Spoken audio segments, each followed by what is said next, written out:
JSW steel के share में तेज गिरावट भी देखने को मिली, लेकिन थोड़ी ही देर में स्टॉक फिर से संभल गया। लेकिन फिलहाल हल्की कमजोरी यहां पर दिख रही है। जेएफई स्टील में जेएसडब्ल्यू स्टील के निवेश के लिए क्या खबर है, पूरी डिटेल्स क्या है, ये बताने के लिए हमारी सहयोगी अशेषा मौजूद है। अशेषा, बताइए क्या डिटेल्स हैं। और जैसा आपने बताया, स्टॉक काफ़ी रिकवर हो चुका है lowest point of the day से, और जब खबर निकल कर आई थी स्टॉक में करीब 5% की गिरावट दिखी थी। अब सबसे पहले खबर पर नज़र डाल लेते हैं। याद रखिए, भूषण स्टील एंड पावर जो जेएसडब्ल्यू स्टील ने अक्वायर किया था रेजोल्यूशन, इंसॉल्वेंसी रेजोल्यूशन प्रोसेस के द्वारा, इसके रिलेटेड ये खबर है।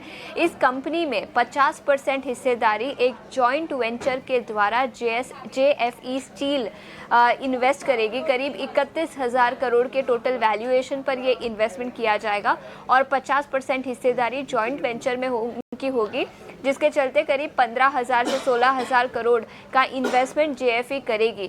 ये पैसे जेएसडब्ल्यू स्टील को मिलेंगे, जिसके चलते फ्यूचर में कंपनी की डेट कम होती हुई नजर आ सकती है। याद रखें, जेएसडब्ल्यू स्टील हमेशा से ही डीलेवरेजिंग पर फोकस करता आ रहा है। उन्हें डेट घटानी है, तो ये जब भी 15 से 16,000 करोड़ कंपनी को मिलेंगे तो वो डेट घटाने में इस्तेमाल कर दिए जाएंगे।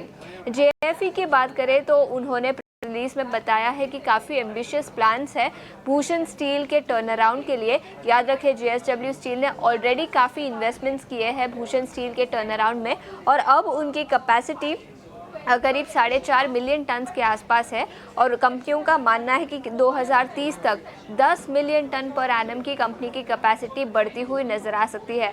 तो इस एक्सपेंशन प्लान जॉइंट वेंचर के चलते दोनों ही कंपनियां, जेएसडब्ल्यू स्टील और इसी के साथ ग्लोबल कंपनी जिन्होंने इन्वेस्टमेंट किया है इस जॉइंट वेंचर में, जेएफई स्टील, दोनों ही कंपनियों को फायदा होता हुआ नजर आ सकता है।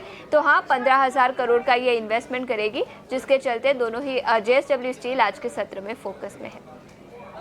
तो ये एक अहम अपडेट है जो अशेषा ने आपके सामने रख दिया है। शुक्रिया अशेषा, ये डिटेल्स लेकर आने के लिए। तो जेएसडब्ल्यू और जेएफई स्टील एक 50-50 ज्वाइंट वेंचर है जेएसडब्ल्यू स्टील के बीच में, और जापान की ये कंपनी है जेएफई स्टील कॉर्पोरेशन, जो हाई परफॉर्मेंस इलेक्ट्रिकल स्टील बनाती है। इस खबर को देखते हुए सर, जेएसडब्ल्यू स्टील को लेकर अविनाश जी, आपकी राय क्या है? फंडामेंटल एक नजरिया दें जेएसडब्ल्यू स्टील पर।